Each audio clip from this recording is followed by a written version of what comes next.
Hey y'all, what's up? Welcome to chapter 7 and 8 of Get Over Your Dang Self. I have to show y'all. Tegan updated the cover of my book because she said it was not appropriate. Bad word on it. So she hand wrote in dang though, in case I forgot maybe what needed to go there. So excited for you guys to hear from an up and coming leader. Her name is Erin. She's new. She's a level one of mine, totally cold market. We connected on social. She's a very, very successful real estate agent, broker, and I'm just excited that she's here. You're going to see her from now until Kingdom Come, but this is kind of her first step in leading with us. So you guys know how that can be with first time jitters, but she is a natural leader, and so super excited that she's here. Erin, I will let you take it away, girl. Well, thank you. Oh Lord, hold on. I muted you and tried to mute myself. Gosh, I wish this was like an initiation that I could say I'd never. I'm just short. My bad, girl. All right, sorry. I'm muting my actual self now. You're good. Thank you all so much for making this such an amazing community, honestly, to be a part of. Because whenever you look around and you see large women groups, you can easily get intimidated. And this is such a loving and supportive place to be. And it makes it so easy to be able to encourage other people to be a part of this community. So I just wanted to tell y'all are awesome. And I am very new to network marketing.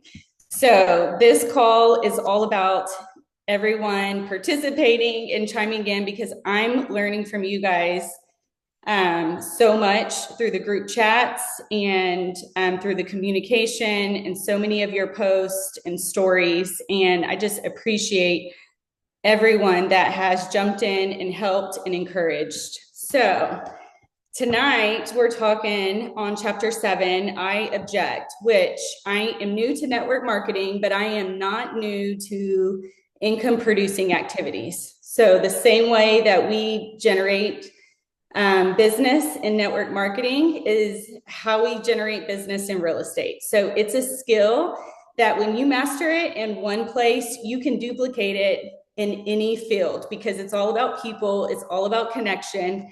And it's just about learning the fundamentals of asking questions. And you guys like ChatGPT is teaching me so much about Plexus. So I may not have all of the answers, but I am learning as we go. So does anyone want to start with something that stood out to them regarding objections?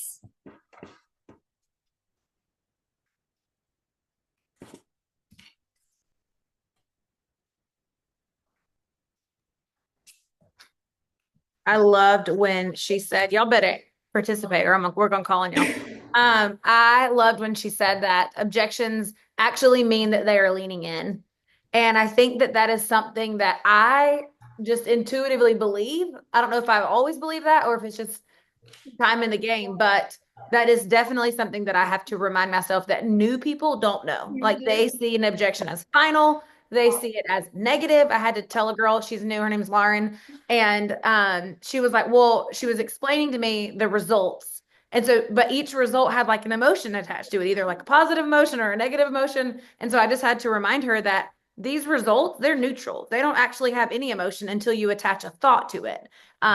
And so anyways, just realizing that about objections too, they're not negative. They actually have no emotion until we attach a thought. And it's just as easy to attach a thought of, man, this is getting me one step closer to this person realizing what we have to offer here.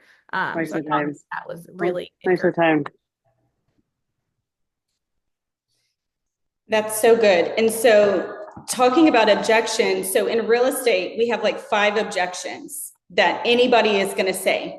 And so, we just learn what those objections are and we learn how to answer them in different ways based off of the person that we're connecting with and their personality. And so, whenever I started this business, one of the questions that I had for Christina was, what are the objections, right? And so she didn't just spill them out to me. It was kind of like as I walked through this, but from my previous background in doing these same activities, anytime that I was at an appointment or was face to face with somebody having a conversation, and I didn't quite know how to answer the question that they had asked or the objection that they had. I did the best that I could with the information that I had in the moment. But I would always go back and I would write that objection down. And then I would write the answer of how would I have answered it had I had more time to prep for that objection. And then that became my objection list. And so I had a script list that there was about 5 or 6 objections.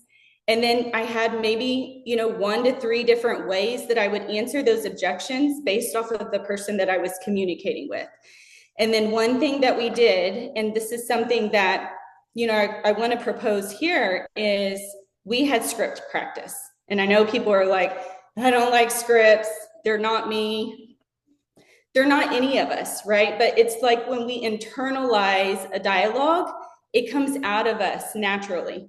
It's kind of like learning a Bible verse, right? Whenever we're childlike and we're learning Bible verses, maybe with our children, we're saying it, we're internalizing it. And it's the same way with scripts. The more we say them, the more we read them, the more we practice them, the more we develop them. When we get in those conversations with people, whether it's at our children's practice or school event or some activity, and that conversation comes up, those scripts and dialogues that felt all awkward, like Christina says, what is it? Akko taco? Is it Akko taco? Taco taco. Yep. Yeah, so it feels funky, but when you're in the moment, because you've practiced, because you've internalized, it comes out with your personality.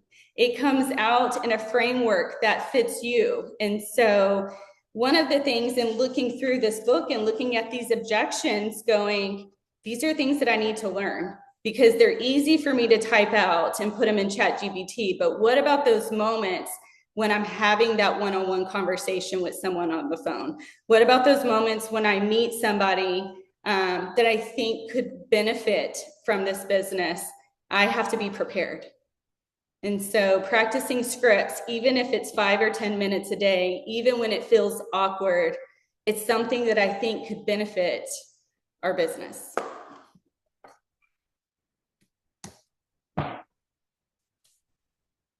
Yeah, Christina says it's okay to feel dorky, for sure. And it feels so awkward. And honestly, like when we would practice scripts, we're reading them off of a paper and we have our head down. We're not actually usually making eye contact when we're talking to someone on the phone. So we're reading them and it feels awkward. But the more we do it, the more we read it, it becomes a part of our dialogue. And so has anybody had an objection to something that wasn't necessarily mentioned in this book?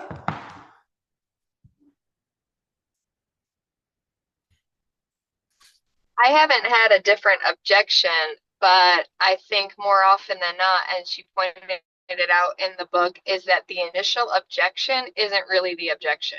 That's like the excuse that they use for what their actual objection is. So I don't have time, I don't have money, that's too expensive, all of these different things, whether it's the product or the business, ultimately it comes down in either the confidence they have in the business model or the confidence they have in themselves. Like, I think that my guess is probably 95% of the time, those other things are just the excuses, but the actual objection is those other two things. And so you forget about that too, because you hear all the time, well, that's a lot of money and everything else. And I'm like, you get your nails done, you get blah, blah, blah, blah, blah. And I'm, spending other people's money in my head, when really it's just they don't think that they can do it. And you have to give them your belief, which is hard to do for a whole bunch of people. I agree with that, Katie. And I remember I had to work through affirming what they said, because that was my natural reaction, because I'm a yellow, I'm a feeler, and I'm like, oh, I get it. Oh, I understand. And Jackie, Christina were like, no, you don't. Don't, you can say, oh, the tell me more. That's what I had to learn to say to get to the crux of what they were feeling versus oh, I understand. Because generally, what I understood was probably the objection I had when I started. So, yeah, so I had to kind of, like you said, just tell myself, go through the scripts in my brain of, tell me more instead of, yeah, I get it. Because, in the big thing, we don't get it. We've worked through that, but we need to help them work through what they're dealing with too. Well, Yeah, and I agree with that too, because my natural inclination isn't to ask a bunch of questions because I just gave you the information. What more questions could you have? I'm guessing that's red. But that's how I'm like, I've already told you everything. Why would you have any more questions? So that's my own thing I have to get through is make myself ask the questions. And that's probably what I need to go over and over in my head. Like, what questions do I need to ask these people? Because that is not my natural inclination. Mhm. I had someone the other day write back and say, no, I'm not interested at all because I don't like pushing products on people and reaching quotas. And so I'm like, all right, so she doesn't really know what she's objecting to. And she's just assuming. So I had a lot of questions for her to follow up that statement with. Well, and I was going to say, Nancy, just kind of piggybacking off of what you said, I think, I mean, for me, this is just from experience, but thinking about my own self, like when I get objections, especially at the beginning of my business, you kind of forget that you had all of those objections too. And so you go into defense mode and or convincing mode, either way, right? I mean, just think about when you're arguing with your husband or a friend or whatever, it's the same thing. You don't like you're right. They just don't know what you know yet. And so you go into puking everything instead of really just pausing and thinking, oh, I can relate to this because I actually thought this when I first started. And so if you look at an objection as a way that you can actually relate to them, you start looking at objections a lot better because I'm gonna tell you, I had every single objection. Now, the people who don't have objections, I don't know what to tell y'all, but I had every single one, so I can slow down and just relate to them and say, listen, I totally get it because I felt the same way, but this is why what changed my mind on that or whatever. Basically offering them perspective, and what got you from A to B or whatever. Yeah, that's good. For me, my only objection, I actually really was kind of ready to start a business, and then this kind of fell in my lap for health solution. But my objection was, I want to get my own results first before I help somebody else or do this as a business because of my own reputation and credibility. And, Jessa and Sandy, they were able to handle that objection really well. And they explained it to me in a way that made perfect sense to me. And I was like, okay, let's do it. I mean, it wasn't even I need to think about it. But that is an objection that we do get a lot is I want to get my own results first. So that one wasn't really in the book, but that comes up a lot. And for that one, what they're actually thinking is, how can I share this authentically if I'm just starting out myself? So if you kind of learn to reframe their objections with what they're actually afraid of, basically, I'm afraid that I won't be credible if I don't have my own story. Then it's like Erin said, ahead of time thinking, how would I have wanted somebody to answer that for me? And kind of being prepared with that. But you guys, we do the same thing with objections. Like I think about a birthday party invite that I have this weekend. It's so much easier to just be like, oh, we're busy, we can't go. When in reality, that's probably not the real objection. The real objection might be, mom doesn't really want to have to sit there and make friends with these other kids. Like there's other reasons, but it's like we just fly off the handle with like what's the easiest, most believable, probably also most common way to get somebody to leave us alone about something. And so you have to be willing to understand there's probably something else involved there. And it's probably way more them focused than you focus. You just have to show that you have enough belief. Here's why we don't say, oh, I totally understand that. No big deal. What they're looking for is, do they actually believe that I can do this, even though I've got this hang up and this hang up and this hang up? And if you let them off the hook on hang up number one, what they're doing is they're saying, see, even she doesn't think I can do it. I already don't think I can do it. And now she probably doesn't think I can do it either. So that's the motivation behind hanging in and really trying to you're not trying to convince, you're just trying to offer a counter perspective to whatever perspective they're currently telling themselves. So it's like, okay, what are they believing would hold them back? Can I just help them see something from a different angle? Maybe it'll change their mind, maybe it won't. Totally, detached from the outcome, but I just want them to make an informed decision. So,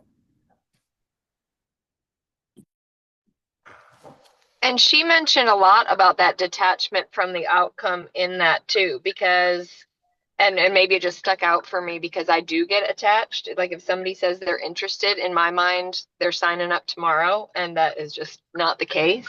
But I think that it actually, when you give people an out and just say, look, it might not work out, it might not be for you, it might not be something that you like, that gives them more confidence in the next conversation with you. And I never thought about it that way.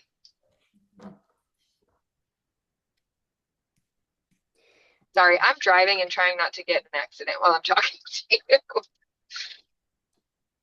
When I'm thinking about business builders too, and the objections, I think too, the objections help us build the relationship that we with each other. If they just jump into this and they didn't have any objections, as easy as they jumped into it, it's going to be as easy as it for them to exit the business. And so I look at it from a place of, you're trying to, when we're talking about a business builder, you're trying to discern on whether they're the right fit to go with you to build the business, because you're also going to be investing time into them as well. And so a lot of times we think that we're, are they going to do it? Are they going to sign up with me? And it's more about looking at it from a relationship standpoint, is how can I serve this person? And I don't know actually how I can best serve this person if I don't have any objections or questions from them, or concerns. And so that helps give me a guidepost on, when they do sign up, what were the things that they objected to that now I can show value around.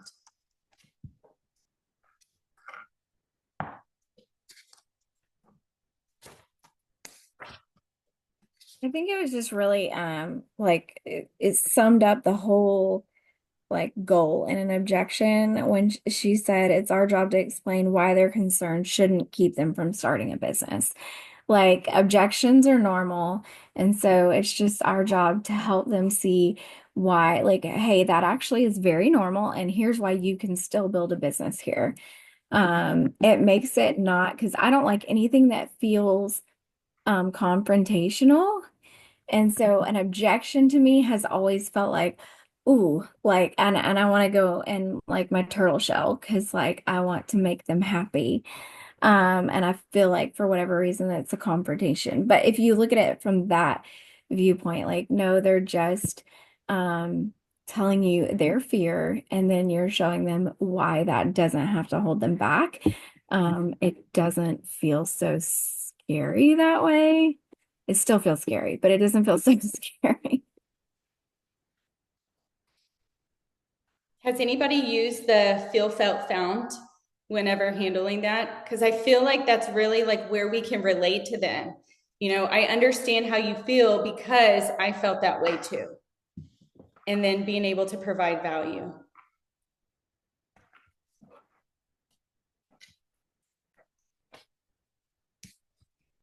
yeah, and I loved when she said that if you see the objection handling piece from the very beginning as part of your onboarding process for that particular person, it normalizes. If like Terry, for instance, gosh, she's not kidding when she said she has had every single objection, but because she had every single objection ever, plus some made up ones, when she started working this business, I was able to say, Terry, this objection from this person, it's not emotional. Remember when you had all of these objections? Remember how we handled that? How did I make you feel when we were like, it just, everything that you do is duplicated, even down to the conversations before somebody starts. And so what that did for Terry was it let her know, hey, this is what you can expect moving forward, and it's okay, and it's normal, and you're going to be the juicy peach for some people, and some people won't like peaches, and it's totally fine. It has nothing to do with you either way. So I loved that part, because if we realize that what we're investing our time doing is multi-purpose, sometimes we have a lot more patience And it's like, okay, let me take the time here because not only am I handling Rachel's objection, but if Rachel says yes, what I've actually done was, work on onboarding 101 so that she'll know handling objections. So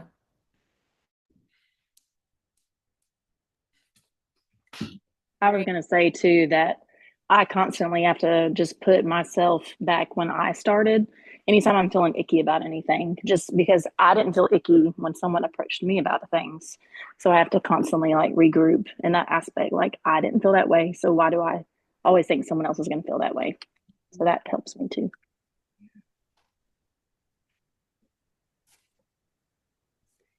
It's interesting because we assign emotion to people's thoughts before they've even expressed them to us. And we do this in marriage, we do this with our kids, we do this with our team members, is that they're thinking this thing or they're feeling this way, and they actually haven't even shared that with us. We've just assigned that to them. And also, a lot of times when objections throw us for a loop sometimes, so we're not actually expecting people, to say what they say. So a lot of times we can try and just take a step back and say, well, tell me more, help me understand better. And this gives us a chance to have them speak more and talk about what they're actually objecting to. And then we have enough time to regroup as well and be able to uh, ask a better question, a deeper question, and then relate to them and reply. That's good. Does anybody else have anything on chapter 7? You want to move on to chapter 8? So she's just not that into you, or is she? When I think about this, I think about the income producing activities and how we just get attached. And I know we've just kind of briefly talked about this, but how we get attached to someone's decision to move forward with a product or move forward with a business opportunity, because we actually don't have enough people inside of our funnel, inside of our database, to be able to connect with. And so we become attached to the outcome of whatever somebody decides. And so anytime that I feel myself doing that, I have to take a step back and realize that I just actually need to talk to more people.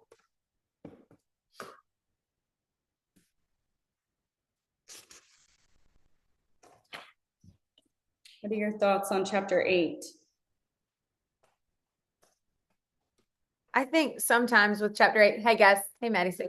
I think sometimes with the idea that she's just not that into you. I think a lot is determined based off of natural temperament. And that is something to be so aware of.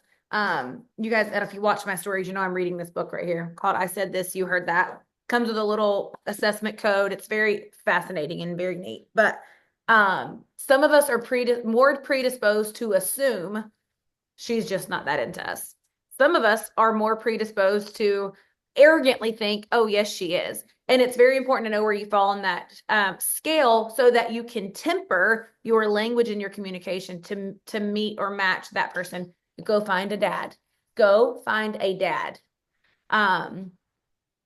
So I think just something to be aware of. And also as you're leading your people, it would be very asinine for me to go to someone like Terry and try to make Terry have my confidence in a certain area. Like we're very, very different. And so I think one thing, this is just a side note, is as you're leading your people, your job is going to be to become a professional people understander. And it's not that you change who you are. It's just that you have to learn how to communicate with different personality types and different temperaments, which I had no idea were two separate things until this book. So I tend to err on the, of course, she's that into me thing. And then sometimes that blows up in your face. So there are strengths and weaknesses with all temperaments, just something to be aware of right here. But I do think something that Terry has mastered and several other people on here have mastered is Raven too. I've seen Raven grow miles with this in the last year. It is just as easy to choose a thought of the right person will be that into me as it is to choose the thought, this person will never be that into me. both are a thought. Like you do have the choice before you marinate on a thought, before you keep it, you have a choice to replace it. And so it can be done regardless of your temperament.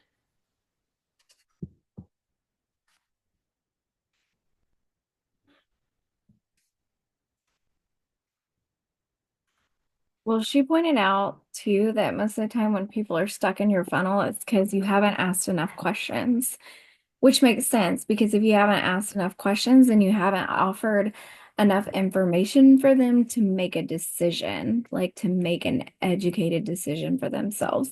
And I'm the queen of this because somebody says they're like, yeah, tell me more about your products or tell me more about this business. And I get so excited that I'm like, let's go watch this, look at this. Okay, here's your link. Like because I'm just like I have a rhythm and I expect them to stick with my rhythm. Um, and so I have to make myself not get so excited. So I've started getting excited with somebody else. Like if somebody I'm excited about responds to me, I'll go message somebody else and be like, oh my gosh, so and so just responded. And so I just wanted you to know I'm over here jumping up and down. Like, and then that brings me down. And then I can say, okay, now I can like center myself and calm down and ask some questions and think about them.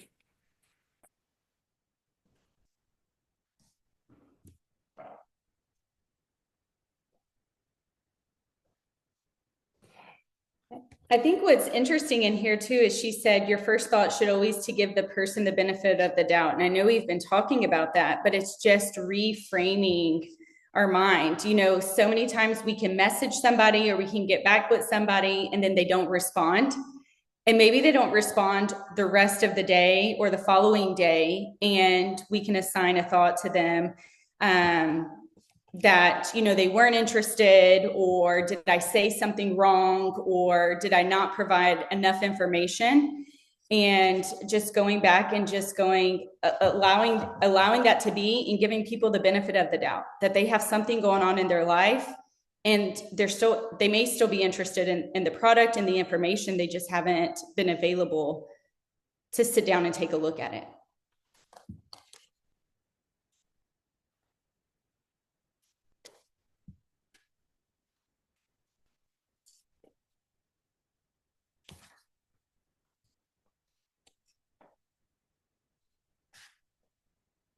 Okay, so something else that she said really had me thinking.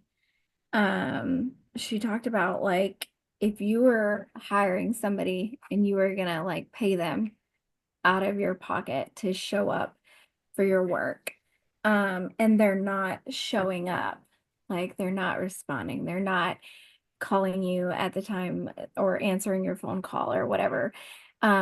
Would you really want to continue to have that person on your payroll? Um, and that I think for me, like that gives me almost permission to not give up on somebody, but to not stay stuck on someone and to have like go have different conversations with somebody who is willing to show up and who is open to responding or taking action.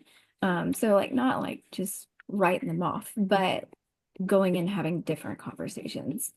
It was just a different perspective than I've had, I think. I read a real caption the other day from like, I don't know, I'm hung up on like Alex Hormozy or Dan Martell or Keith Callahan, whatever, but it said the number one roadblocker between you and where you want to go in your business is you're trying to build a business with people who don't want to build a business. He's like, go find someone who does want to build a business. Like there are ever so many billions of people in the world. A large majority of them are open to making more money and are willing to work really freaking hard at it. Go talk to those people. And I just thought, man, we overcomplicate things. We overcomplicate things. So I thought that was very insightful as well.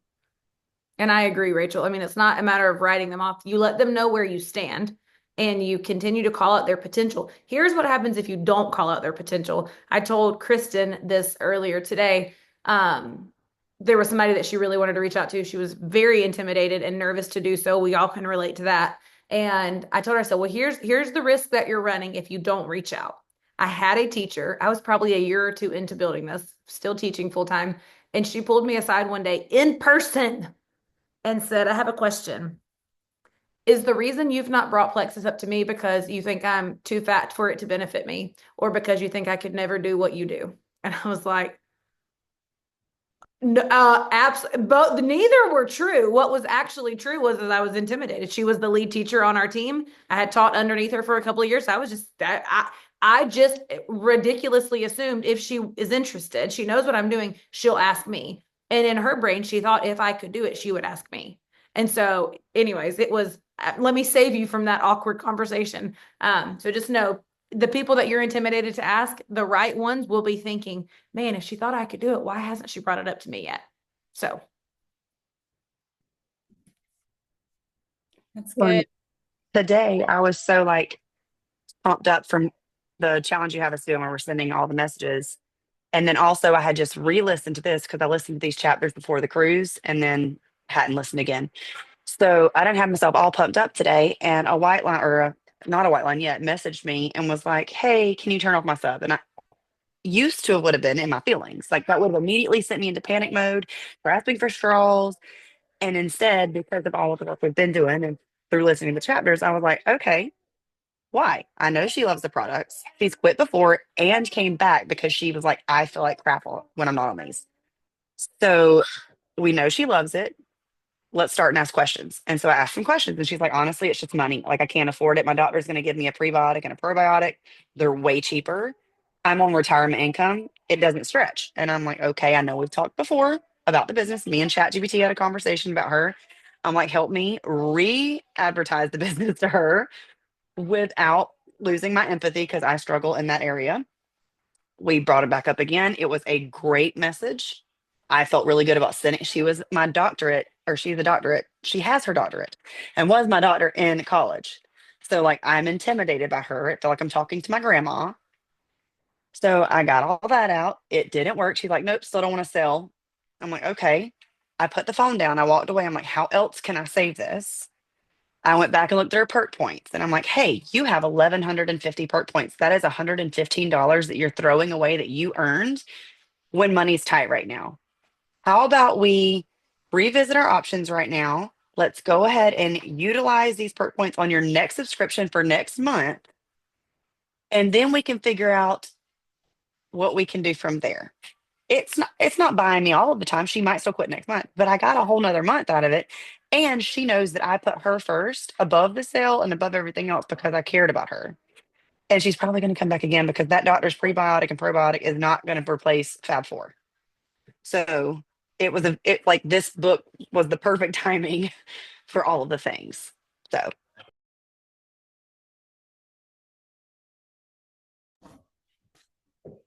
All right. Well, it's 7:30. Any final thoughts for anyone that wants to share? I appreciate y'all embracing my first time doing book club.